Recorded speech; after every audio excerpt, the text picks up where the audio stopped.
Jungle.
Bonsoir à tous, belle bonsoir à tout le monde, j'espère que vous allez bien.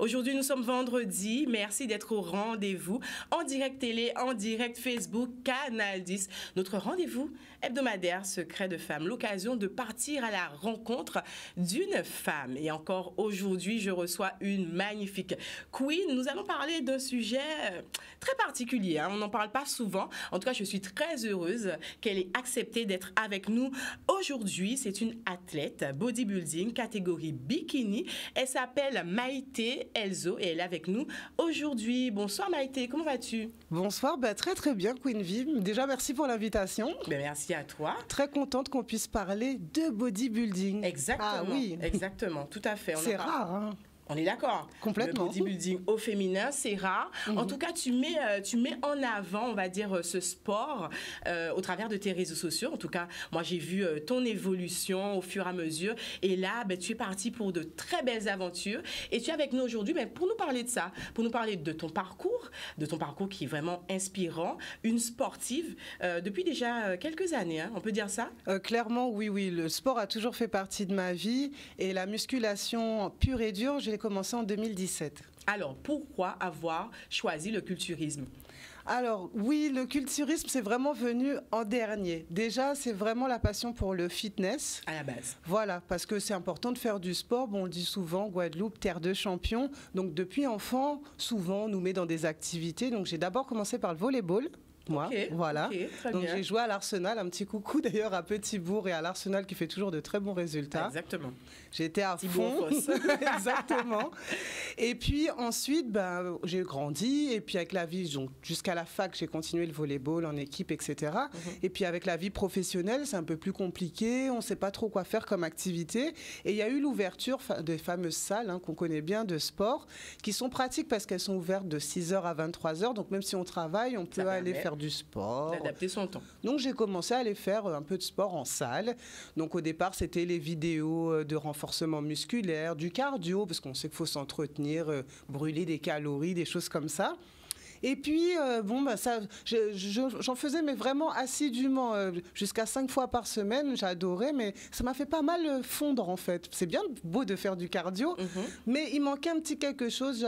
Je me disais, il fallait quand même que je sois plus forte, que je aussi définisse un peu mieux ma silhouette. Donc, c'était déjà un constat personnel. Tu voulais simplement travailler sur ta silhouette, améliorer, regarder ce qui fonctionne pour toi. Pas améliorer, mais plutôt aller plus loin. Pas seulement brûler des calories, dépenser de l'énergie. Je voulais vraiment me sentir forte en fait. Donc il fallait faire du muscle, c'est ça. Donc aussi bien on va muscler son corps, finalement ça muscle beaucoup la tête, mais ça on y reviendra parce ça que travaille le mental. Vraiment.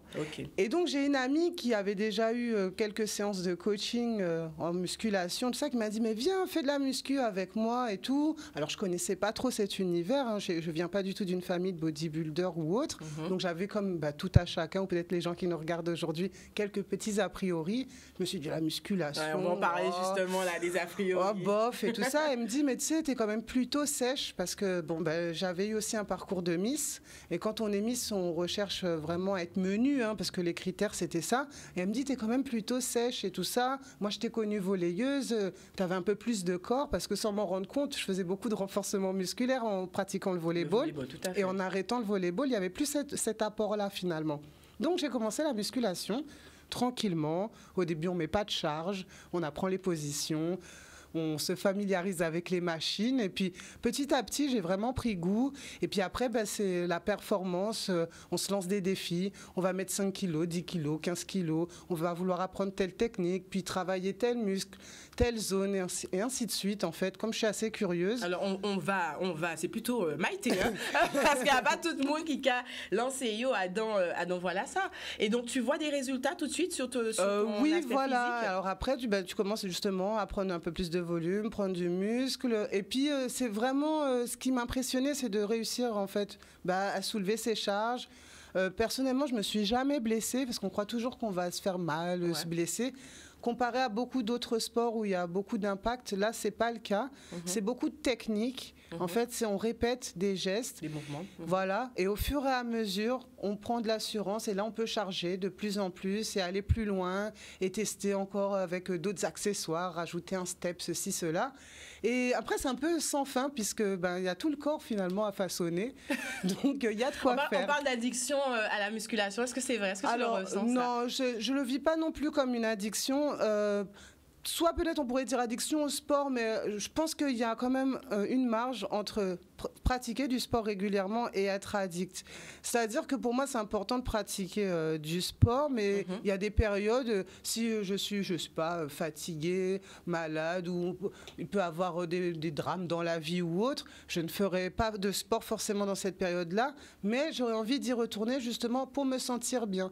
Mais je le vis pas du tout comme une drogue ou je ne sais quoi. C'est vrai qu'on entend souvent les gens dire ça, mais moi, c'est plutôt un médicament qu'une drogue. Tu te sens épanouie quand tu fais du sport? Clairement. Parce qu'il y a beaucoup de choses, surtout nous les femmes, parce qu'on est dans une émission de femmes, on intériorise beaucoup en fait. Lorsqu'on est une femme, on a beaucoup de stress, on grandit, on évolue, on a des déceptions ou autres.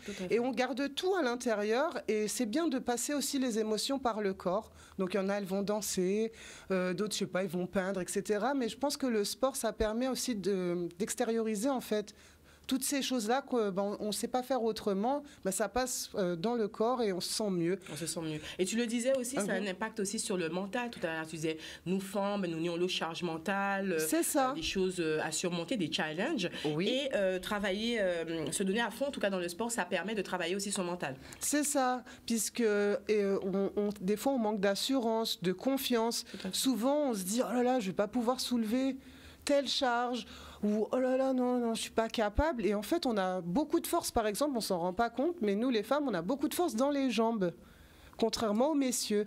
Quand on va sur une presse, c'est marrant, ça. Très vite, on progresse, nous. On arrive à augmenter la charge, etc. Alors, c'est vrai que pour le haut du corps, on a un peu plus de mal.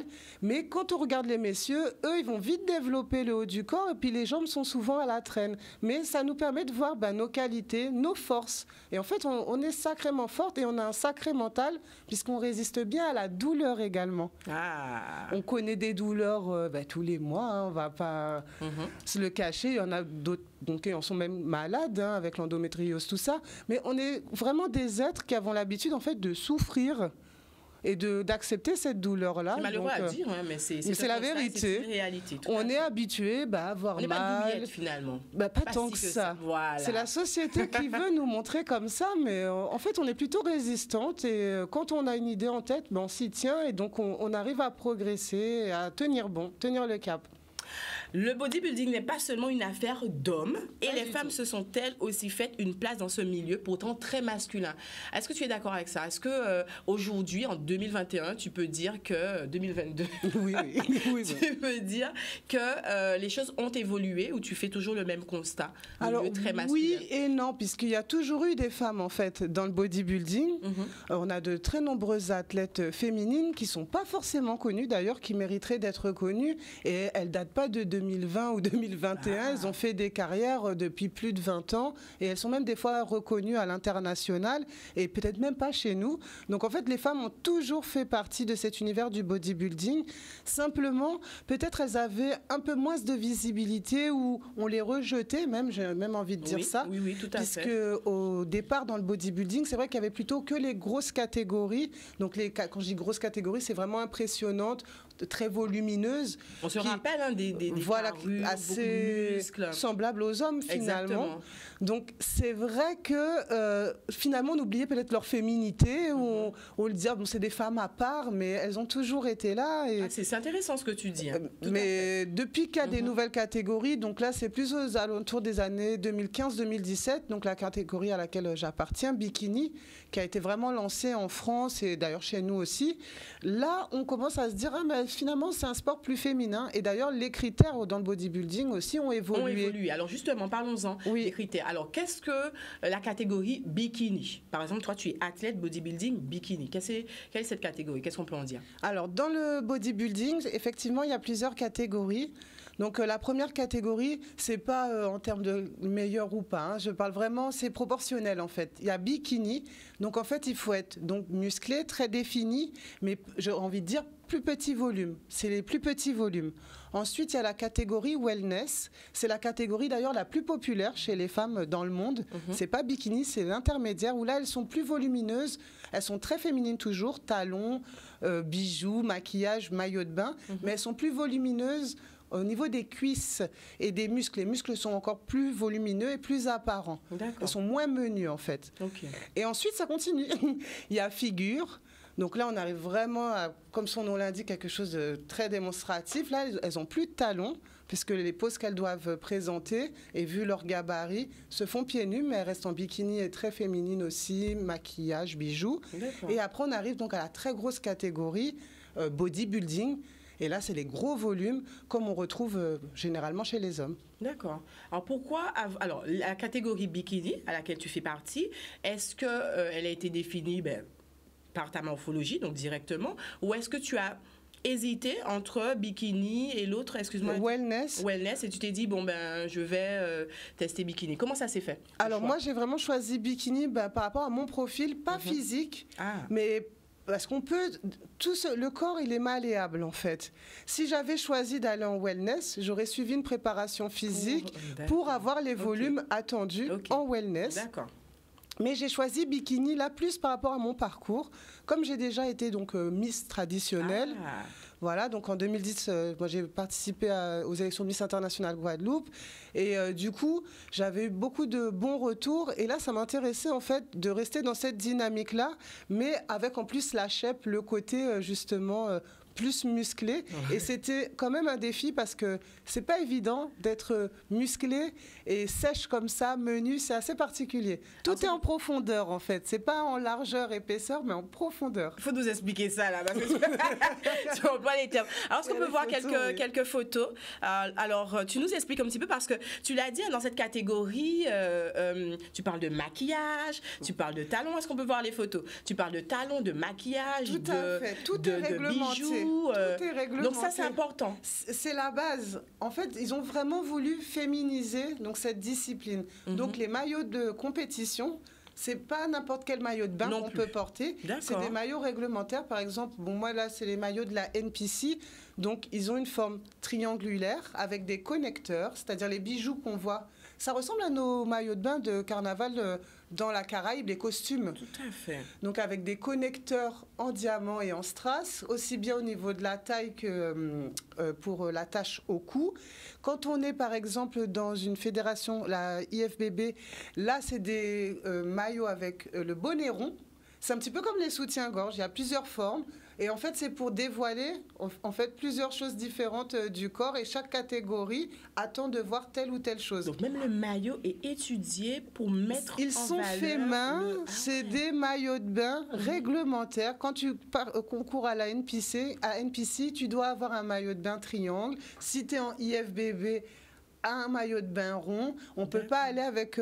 c'est même pas un maillot de bain, d'ailleurs, je fais moi-même le lapsus. C'est des maillots de compétition. On ne peut pas aller avec son maillot de bain en compétition, parce que souvent les gens me disent oui, bah, tu mets n'importe quel maillot, ce qui compte c'est le physique. Non, ça fait partie. Les bijoux aussi sont réglementés, donc on doit avoir des boucles d'oreilles, des bracelets, bagues. On n'a pas le droit au collier parce que ça cache en fait tout le port de cou, les épaules, ils ont besoin de les voir parce qu'il y a plein de petits muscles qu'on découvre quand on fait du bodybuilding. Le corps humain a vraiment beaucoup de richesses et souvent, il est recouvert parce qu'on aime tous bien manger, des fois un peu trop salé, trop gras, tout ça. Donc, on fait de l'eau, on a du gras, etc. Donc, on ne voit pas, mais on a vraiment tous le même corps. Et quand on le travaille, il y a plein de petites choses qui ressortent en fait et qu'on découvre. Par exemple, on a les abdominaux et près des abdominaux, on a ce qu'on appelle la dentelle, le dentelé. Donc, ce n'est pas les côtes ou la maigreur, en fait. C'est simplement quand on est musclé, on découvre qu'on a des petits stries, là, des choses. Voilà. Et c'est toute une science, tu en parles avec beaucoup de passion.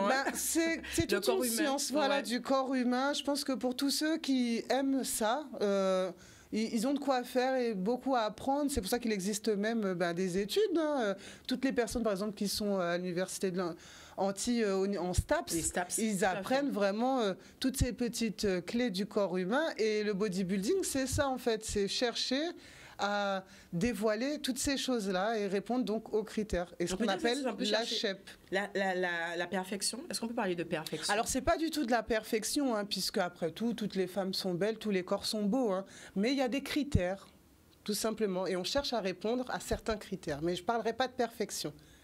Non, on ne va pas aller jusque-là. Tout le monde n'aime pas forcément être musclé et il n'y a pas que les corps musclés qui sont beaux. Tout à fait, je suis d'accord avec ça. Alors Maïté, comment ton entourage a vécu ton parcours? Est-ce que tu as été encouragée ou est-ce que, parce qu'on parlait de clichés, monde qui a dit, ça pas un sport à forme, son sport à norme, madame là, ça si fait bodybuilding qui est trop musclé. Comment ton entourage a Alors, vécu? Surpris forcément, parce que...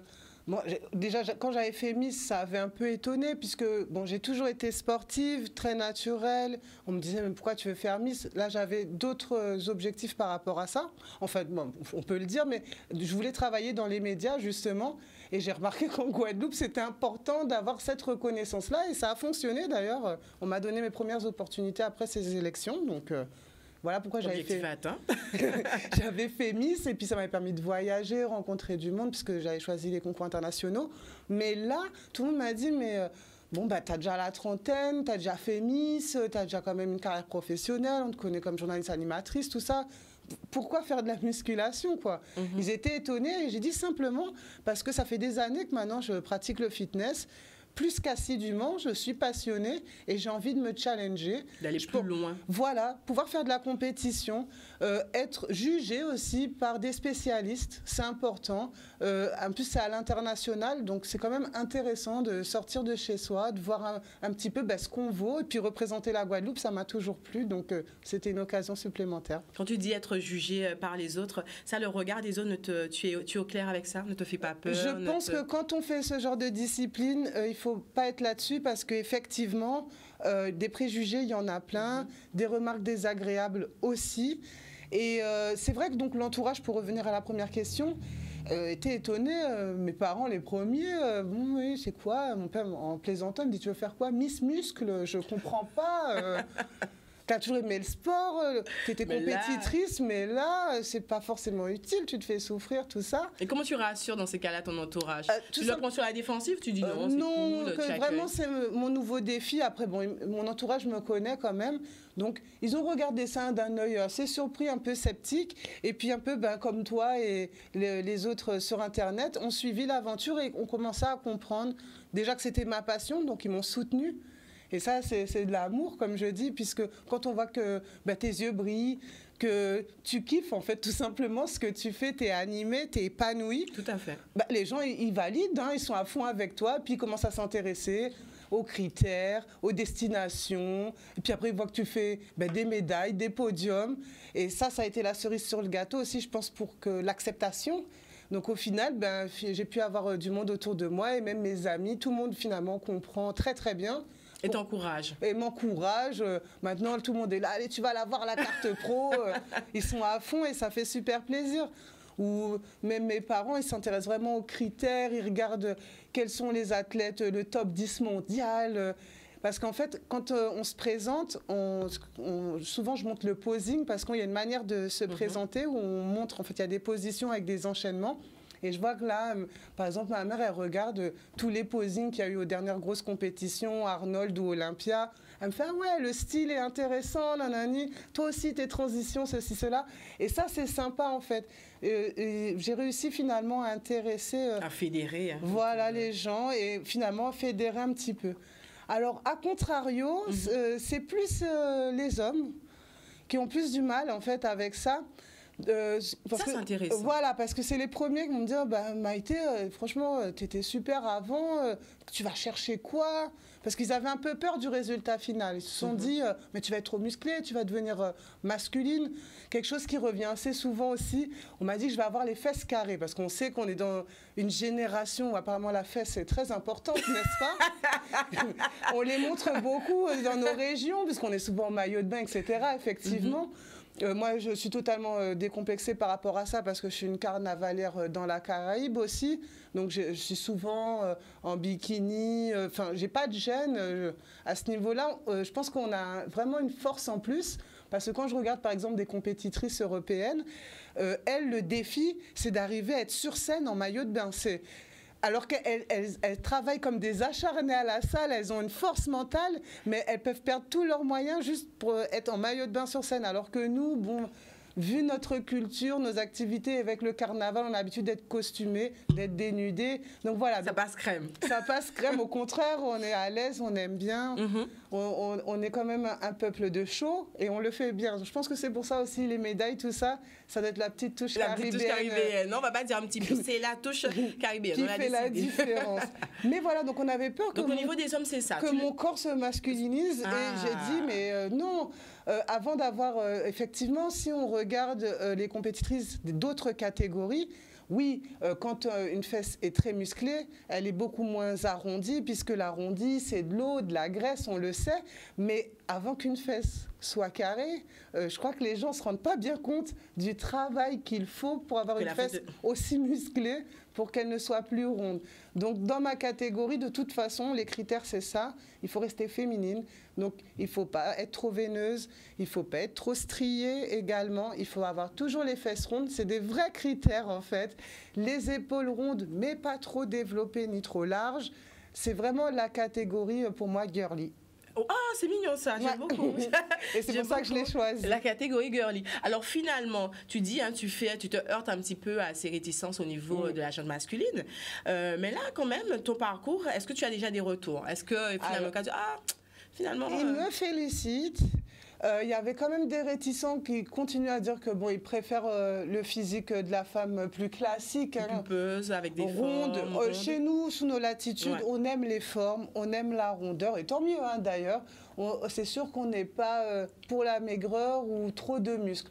Mais comme je suis quand même une femme plutôt féminine et que je n'ai pas... Mon corps c'est musclé, mais c'est pas non plus... je suis pas devenue un homme, donc comme ça la mentalité a quand même bien évolué. Mais c'est pas tellement tant à ce à quoi ressemble mon corps, c'est plus maintenant, j'ai encore un exemple tout frais, hier à la salle, quand tu es en tenue de sport, j'ai les épaules bien développées, etc. Donc je faisais des tractions, parce que oui, je fais des tractions, mais avec la machine guidée, donc je fais mes tractions tranquillement.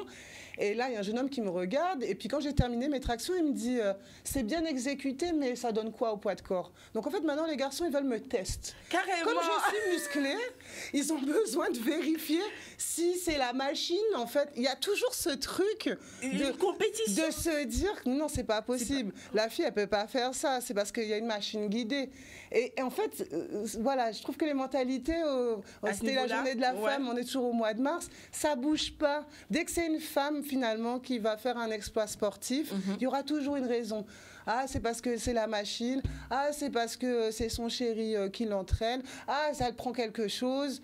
Voilà. Et il y a beaucoup aussi, bien sûr, de stéréotypes par rapport à tout ce qui est dopage. On le disait au début, c'est vrai que le bodybuilding en tant que sport, le culturisme, on en a des a priori, on en a des clichés, comme on dit. C'est dopage, c'est gonflette. Bien sûr, il y a des accidents tous les ans. Dans tous les sports, il y a des tricheurs, hein, j'ai envie de vous dire, mais pas que. Donc, il faut respecter aussi tous les athlètes naturels, ceux qui se donnent vraiment du mal. Et il n'y a pas de miracle en fait. Le sport, c'est vraiment l'alimentation et la pratique sportive. Ça marche et sur tout le monde. Tout le monde a des abdos, recouverts ou pas. Mais tout le monde est constitué de la même manière. Donc si on fait le travail, on a l'alimentation qui suit, on a les résultats. Et je crois que c'est ce qui me plaît le plus finalement dans le sport. C'est bien un des seuls endroits où le travail paye systématiquement. Et on le voit.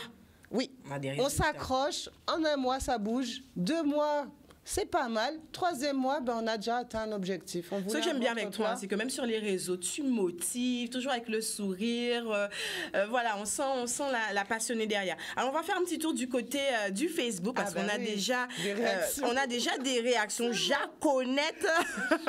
Alors Yvan Franck, coucou Yvan qui nous dit, mais c'est un sport de compétition très fermé car on n'est pas à l'abri du dopage, tu vois, hein, ça revient encore ce cliché. Il y a toujours des tricheurs, comme je dis, dans toutes les disciplines, mais ce n'est pas pour ceux par exemple qui auraient peur de se lancer dans la compétition en se disant ah, mais si je me dope pas je pourrais pas faire ça, c'est faux. C'est faux. C'est pas systématique et de toute façon de plus en plus de fédérations imposent des tests urinaires, sanguins et j'ai même vu une fédération qui faisait le détecteur de mensonges. Carrément.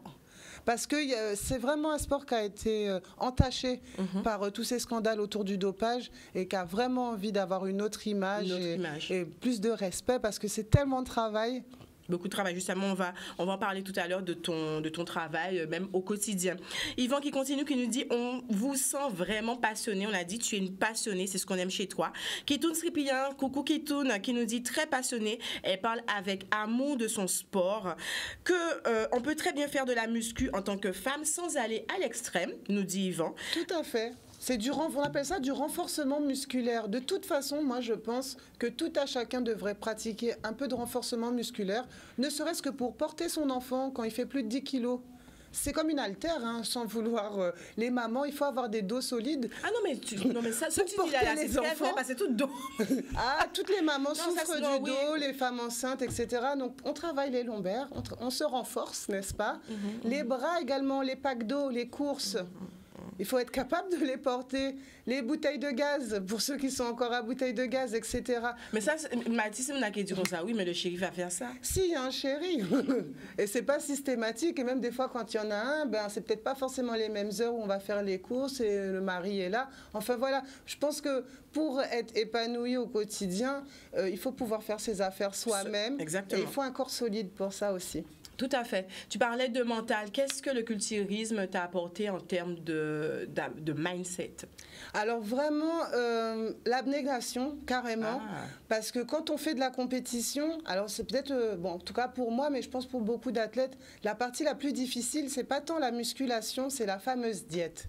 Alors, en tant qu'antillaise, être à la diète, c'est quand même compliqué. Parce qu'on aime tous bien manger, n'est-ce pas, se faire plaisir. On a un rapport très particulier à la nourriture. Et ça, c'est tout le monde, en fait. Parce que la nourriture, ça fait plaisir, ça console, etc. Puis là, du jour au lendemain, on dit « Ah non, il va falloir manger du riz blanc, il n'y a plus de sauce. » Par exemple, je ne mangeais jamais de riz blanc, moi. Il y a toujours une petite sauce, quelque chose. Voilà. Du blanc de poulet, c'est fini la cuisse de poulet grillée. Qu'est-ce qu'on aime dans la cuisse de poulet grillée? La petite peau croquante dessus, n'est-ce pas? Mais oui. Eh bien, il y a plus de peau, voilà. Et donc, c'est se mettre à la diète comme ça. Donc, c'est-à-dire, en fait, avoir finalement un régime alimentaire ultra équilibré, on va dire ça comme ça, et s'y tenir. Et au final, on trouve d'autres astuces. Ok, on ne met pas d'huile, on n'a pas de peau, mais on va épicer. Nous, notre force, c'est qu'on a toutes sortes d'épices, on sait bien cuisiner. Donc, notre blanc de poulet, il est délicieux, en fait. Tout à fait. On ne va pas manger du blanc de poulet avec juste du poivre dessus, ou comme je vois certaines athlètes dans d'autres pays qui ne mettent même pas d'épices, comme on n'a pas le droit au sel, elles ne vont rien mettre du tout. Berk, non. Moi, je mets pas de sel. Non, alors par contre, le sel, il est quand même à doser parce qu'on sait, même pour la rétention d'eau, par exemple, le sel, et ça nous joue tous des tours dans la vie de tous les jours, mais c'est vrai qu'on aime bien saler, mais il faut vraiment se calmer sur le sel. C'est pour ça qu'on a aussi beaucoup de problèmes d'hypertension, etc. Non, le sel, c'est un faux ami, j'ai envie de dire, mais il en faut, mais pas trop. Pas trop. Voilà. Ok. Tu étais déjà aussi calée au niveau alimentation ou ça t'aide? Alors, oui et non. Alors, je vais dire que c'est vrai que j'ai quand même la chance d'avoir des parents qui mangent plutôt équilibré parce qu'ils sont très sur les légumes qui font pousser, tout ça. Ils aiment les produits nobles, en fait. Ils respectent les produits. Ils n'achètent pas beaucoup de nourriture transformée parce que c'est pas des gros consommateurs, mais c'est plus un état d'esprit. Ouais. Mais après, je suis très gourmande et épicurienne, surtout la jeunesse. Donc voilà, moi j'adore la pâtisserie. Je pense que le truc qui me manque le plus, c'est ça, c'est les petits gâteaux. J'adore ça. Et là, quand tu es en préparation, niet. par exemple là, donc... Ça fait 3 mois que j'ai pas mangé de gâteau, par exemple. Je rêve des Red Velvet de mon ami pâtissier Marvin, mais c'est pas encore pour maintenant. Non, il y a plus de... En fait, on arrête tout ce qui est fromage, crème. Au début de la préparation, et surtout quand c'est la toute première, c'est vrai que c'est un arrêt assez brutal. Après... C'est pas progressif. Non, je veux dire c'est brutal quand on n'a jamais fait de régime. C'était mon cas, j'avais jamais vraiment fait de régime. Changer ses habitudes alimentaires, c'est toujours brutal parce que l'alimentation, c'est lié à l'enfance. Comme j'ai dit, il y a beaucoup de psychologique, d'affectif autour de l'alimentation. Donc, c'est ça qui agresse, c'est de se dire, ah voilà, tu as une liste, et il va falloir manger ci, ça, c'est pas comme tu veux. Mais après, très vite... on s'approprie quand même cette alimentation, on l'adapte à nos goûts avec les épices, etc. Et puis, c'est tout à fait personnalisé parce que j'ai un coach alimentaire. Quand on fait des choses comme ça, il faut être encadré, accompagné de professionnels. Ça, c'est obligatoire. C'est pas un choix que tu as fait pour évoluer. Non, pour moi, en tout cas, ça l'était. C'est comme, par exemple, pour n'importe qui veut faire un régime, je dirais toujours aller voir une nutritionniste, un diététicien. Faites-vous accompagner. On ne peut pas s'inventer des connaissances, en fait. On croit savoir, des fois, je vais manger que de l'ananas, c'est diurétique. J'ai déjà vu ça, des gens qui mangent de l'ananas toute la journée. Non. Et c'est toute une science. Il y a des gens qui passent quand même des années d'études pour pouvoir maîtriser ces Donc, il ne faut pas hésiter. Il faut se faire accompagner. Et comme ça, c'est personnalisé. On vous pose les questions, on regarde comment vous avez l'habitude de manger et on adapte. Et après, petit à petit, on réintègre des choses. Puisque là, j'enchaîne les compétitions. Donc, c'est plus aussi strict que, par exemple, ma toute première compétition au mois de septembre. Voilà. Et des fois, si on peut même... L'alimentation, c'est vrai, on joue avec. Là, je voyais ça encore sur Internet. Il y a une athlète qui disait il va falloir qu'elle mange beaucoup de fromage parce qu'elle a perdu pas mal de poids, elle a séché, mais il faut que sa peau paraisse un petit peu plus épaisse, en fait, sans dire qu'elle va prendre du gras, mais paraître moins sèche. Donc, elle va manger du fromage et, en fait, la lactose va lui permettre d'avoir une peau plus épaisse. Il y a plein de petites choses comme ça. Ça fonctionne vraiment ? Clairement, l'alimentation, c'est la base. On ne le dira jamais assez. Franchement, c'est limite 80% du boulot, en fait. Et seulement, allez, 70, je vais être gentille. 70 l'alimentation et 30% le sport, seulement. Et on a tendance à faire le contraire. On va se défoncer, entre guillemets, à la salle. Et après, dès qu'on a fini, poulet frites. Et c'est fini. On m'a été... Non, mais... vous me culpabiliser, là. Non, j'adore la friture, mais il faut savoir quand même qu'on ne peut pas manger que comme ça tous les jours. Ça permet aussi d'équilibrer aussi, d'avoir des repas plaisir. On ne peut pas être que dans le plaisir non plus. Manger sain, ce n'est pas non plus une torture, mais il y a peut-être, je ne sais pas, comme peut-être dans le temps, nos familles ont manqué, etc., on a tendance à tout vouloir. Maintenant, c'est tout le temps le restaurant, les bons vins, le champagne, tout ça. Il faut quand même essayer de garder toutes ces bonnes denrées, mais pour des occasions spéciales. Et tous les jours, c'est pas la fête quand même. Ah. Mais on a tendance à être comme ça, hein, moi la première, mais ça permet de revoir un petit peu ses idées. Ses habitudes. Et puis apprécier. Alors, juste valeur aussi, les choses. Les choses. Alors, Yvan qui nous demande, est-ce que d'un côté, cela ne vous rend pas esclave de trier constamment les aliments, les peser, etc., car vous devez vous priver de ce que vous aimez manger? Alors non, pas du tout esclave, parce qu'en fait, on fait un rééquilibrage alimentaire, donc ça devient notre façon de manger. On n'a plus du tout les mêmes envies et on a conscience, comme j'aime dire, de ce qu'on s'envoie.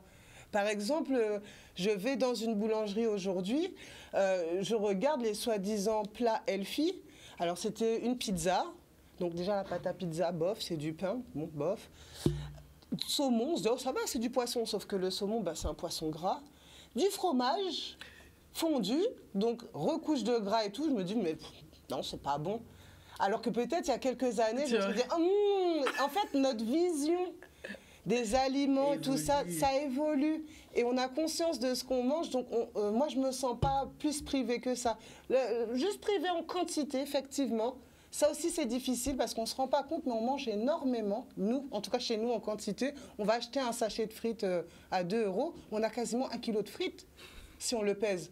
Bon, on le mange, hein, très bien. Mais quand on te dit, bon, ben, il faut 100, 150 grammes, 200 grammes, tu te dis, ah ouais. Mais en fait, c'est ce dont le corps a besoin, en vrai. Donc, c'est s'écouter aussi, hein? Apprendre à connaître son corps, apprendre à... C'est un vrai rééquilibrage.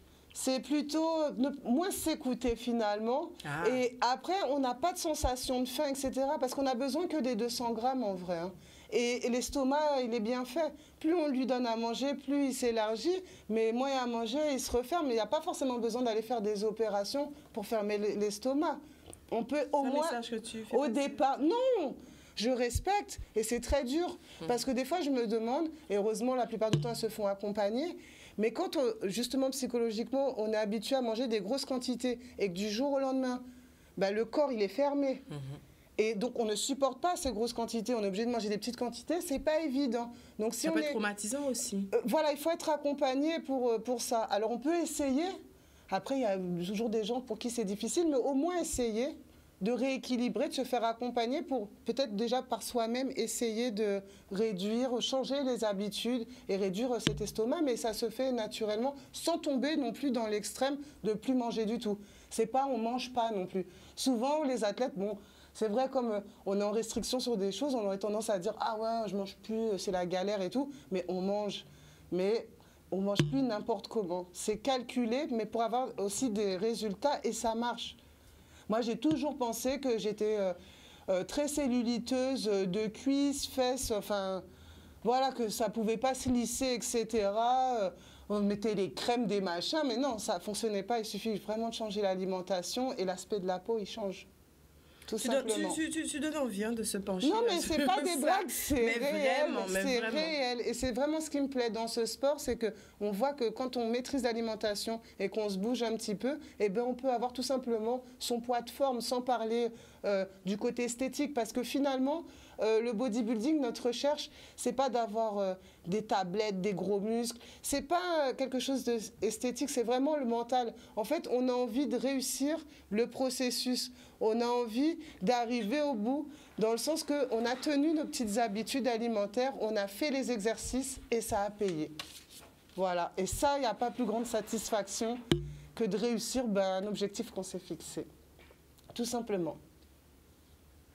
Il y a des questions qui arrivent. Oui, c'est ça, c'est ça. Alors, je vais essayer de lire. Qu'en est-il du débat cétogène, du sucre comme source de gras et de prise de poids? Tu parlais du saumon et du gras du fromage. Alors, c'est quelqu'un qui s'y connaît peut-être. Hein, ah oui, oui.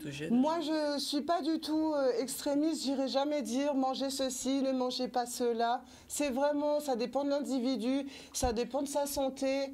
Voilà, il faut toujours avoir des spécialistes parce qu'on va conseiller à quelqu'un, par exemple, d'arrêter le sel pour X ou Y raison, et une autre personne, il aura besoin de plus de doses de sel pour X ou Y raison. Pour moi, il n'y a pas d'aliments à bannir ou de choses à ne pas faire, c'est vraiment équilibré. Rééquilibrer son alimentation juste pour être en bonne santé, en fait. Tout simplement. Tout simplement. Des fois, on dort mal, on récupère mal, on a des douleurs, plein de choses. C'est juste l'alimentation. Parce qu'on a certaines mauvaises habitudes, on ne se rend pas compte, mais voilà, en arrêtant, je ne sais pas, par exemple, boire du café ou de prendre des excitants le soir. Je dis n'importe quoi, hein, mais c'est vraiment des fois juste toujours dans l'alimentation. Quand on modifie des petites choses, eh ben, ça nous change la vie, tout simplement. Par exemple, je dors très bien. Hein, j'ai aucun problème d'insomnie. Moi, après mes séances de sport, etc., je dors comme un bébé. Hein. Je n'ai pas besoin de somnifères ou je ne sais quoi. Comme un bébé. Comme un bébé. Alors Maïté, pour toutes les personnes qui rejoignent l'émission, nous arrivons quasiment à la fin. Mais Maïté est athlète bodybuilding en catégorie bikini. Alors Maïté, ton parcours, on sait que tu as, enfin moi on sait, mais pas tout le monde qui savent, que tu as déjà remporté quand même des prix.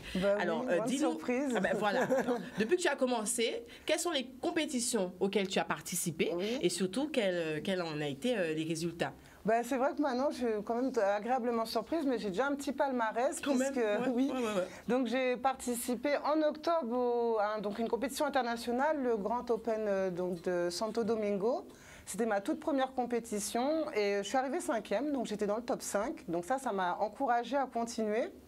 Ensuite, je suis allée, j'ai voulu tester plusieurs fédérations aussi pour choisir la mienne. Donc ça, c'était avec la IFBB. Après, je suis allée à la compétition de la WABA, donc à Paris, l'Open de Saint-Prix.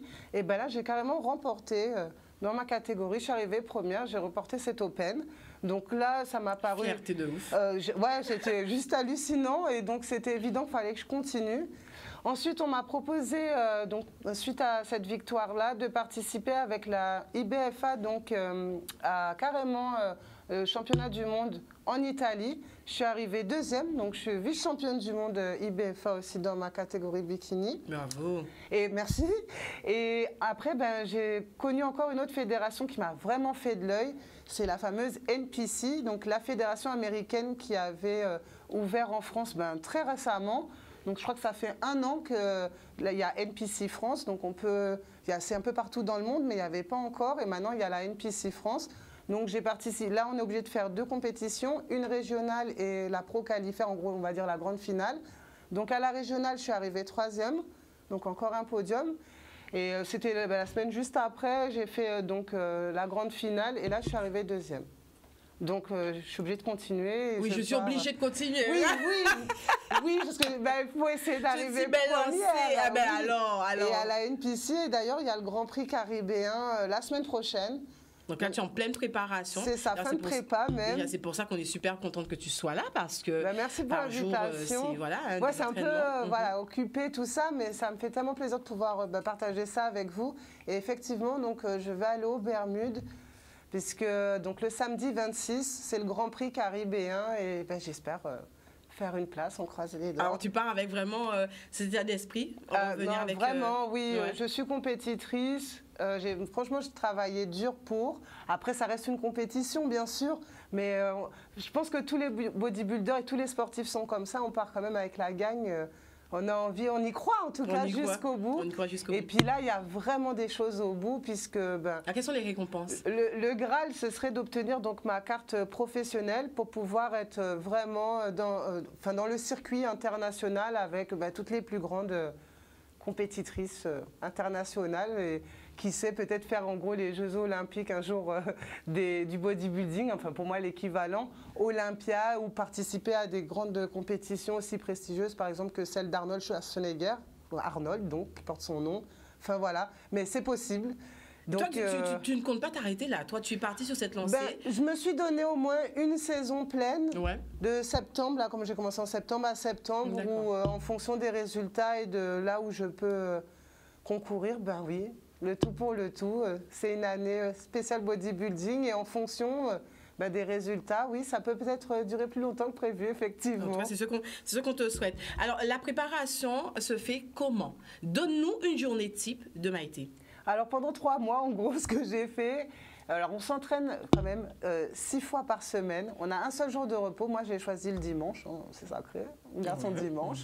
Donc, le matin, on a toujours notre diète, donc on a un petit déjeuner spécifique. On doit faire du cardio. Après, ça dépend aussi du physique de chacun, de l'âge, etc. Mais moi, je fais 1 heure de cardio, donc ça peut être vélo, etc. Moi, je fais de l'elliptique pendant 1 heure. De l'elliptique? Oui, alors c'est entre le vélo et le tapis de course. Vous savez, l'elliptique, parce que comme j'ai joué longtemps au volleyball, j'ai les genoux un peu fatigués, donc pas trop d'impact, vu que j'en fais vraiment tous les jours. Pour préserver mes genoux, je fais de l'elliptique, mais c'est très efficace.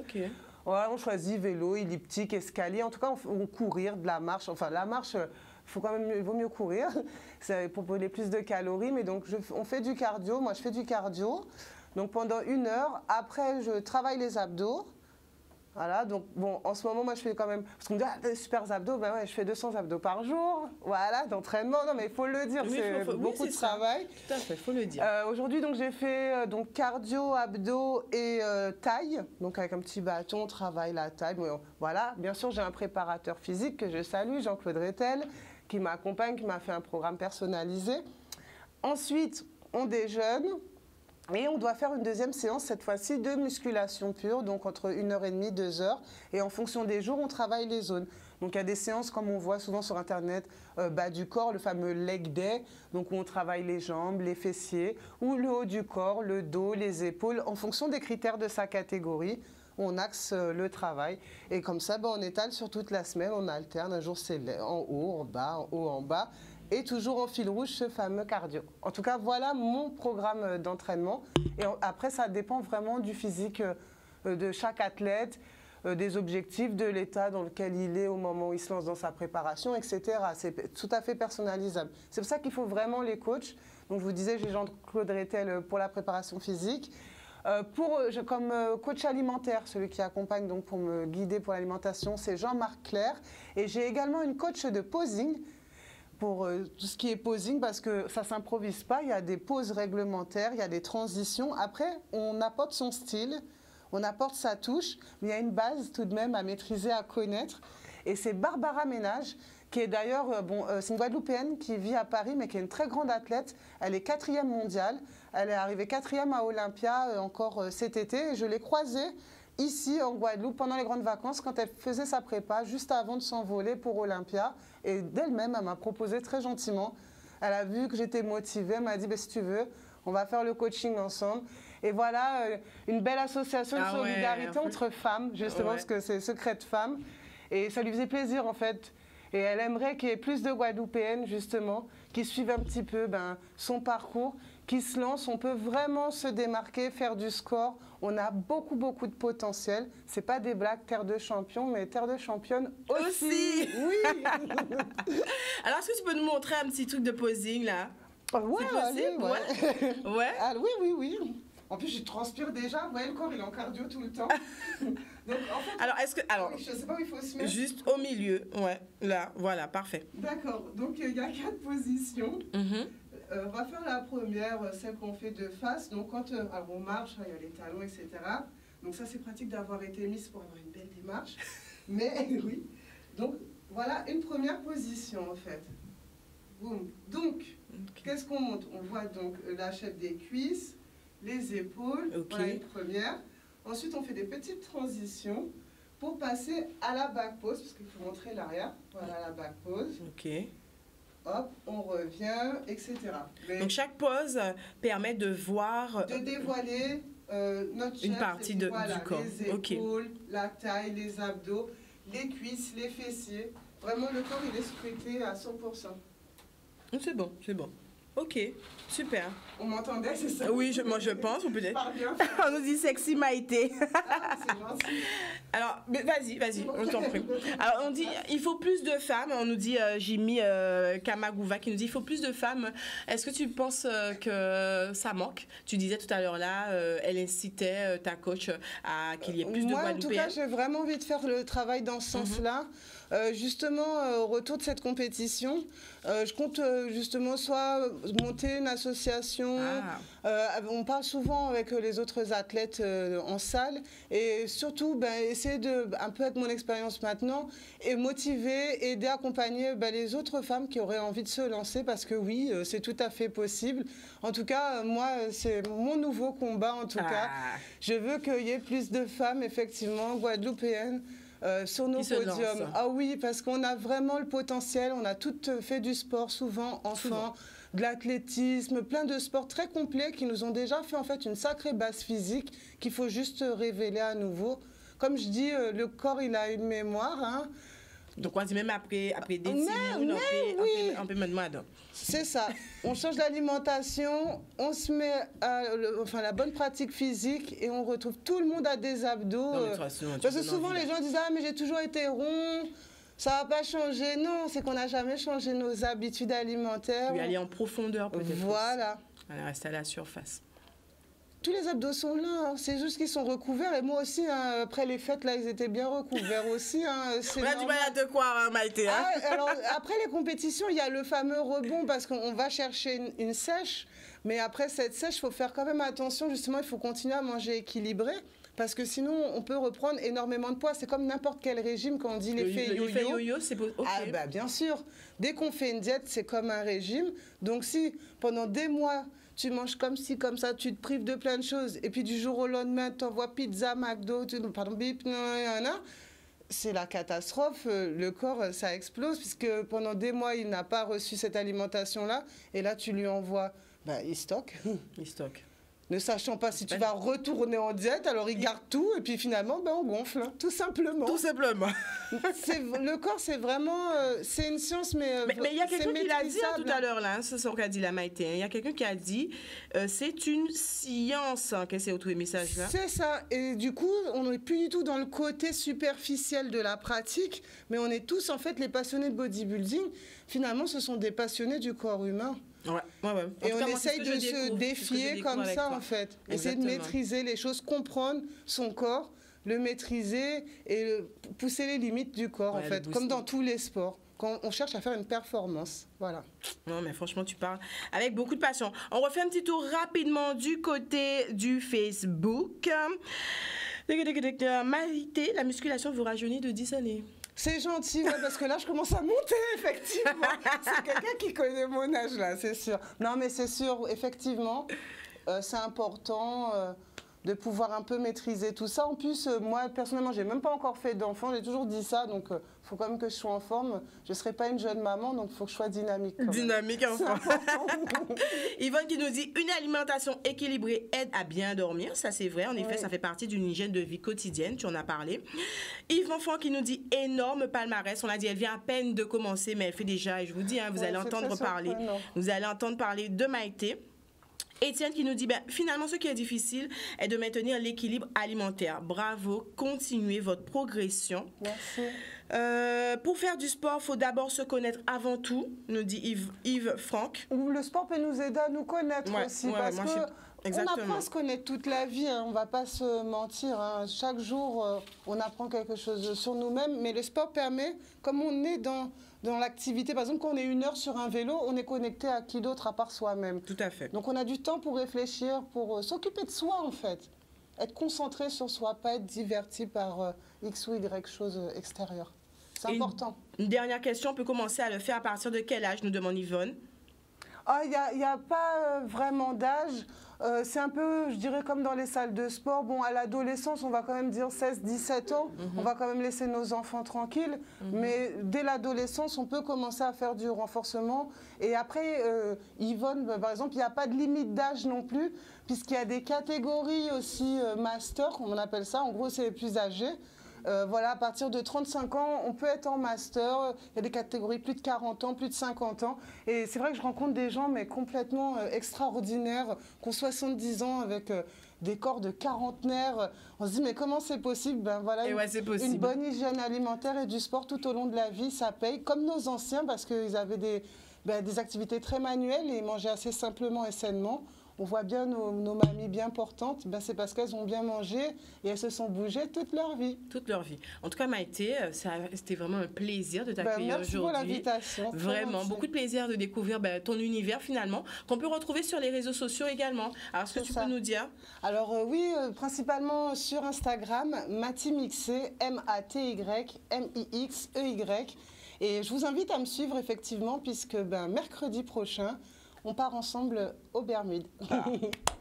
On a hâte. En tout cas, on te souhaite de remporter cette victoire. Merci. Hein, on sait que tu y vas et puis on a envie de voir comment ça évolue. On est à fond derrière toi, Maïté. Je vais essayer de partager un maximum, mais je voulais vraiment déjà remercier toutes les personnes qui me soutiennent, parce que quand on se lance dans des défis comme ça, il y a forcément des moments de doute, de stress. C'est l'aventure, on ne sait pas ce qui nous attend, et de savoir que derrière nous, il y a du monde. Merci franchement à toutes les personnes qui me soutiennent jour après jour sur Instagram. Des fois, je me dis, mon contenu, il doit être fatigant parce qu'on me voit tout le temps manger les mêmes trucs, faire le même sport. Mais ça montre en même temps la régularité, l'assiduité, l'hygiène de vie, etc. Mais ils suivent, ça les intéresse. C'est inspirant. Même on me pose des questions. Après tout, je cuisine du blanc de poulet, des légumes et du riz, mais on me pose toujours autant de questions. T'as assaisonné avec quoi? C'est quoi là? Enfin, je trouve ça dingue, quoi. Donc, merci pour le love, quoi, qu'on m'envoie. Franchement, j'espère que voilà, c'est mutuel en tout cas. C'est mutuel, oui, je peux le dire, c'est mutuel. Voilà, en tout cas, belle compétition à toi, on te suivra sur les réseaux. Et puis nous, ben voilà, on arrive à la fin de cette émission. Merci à tous ceux qui ont participé. Yvan qui nous dit bonne continuation, très belle émission. Rendez-vous au Bermu, nous dit Mouton.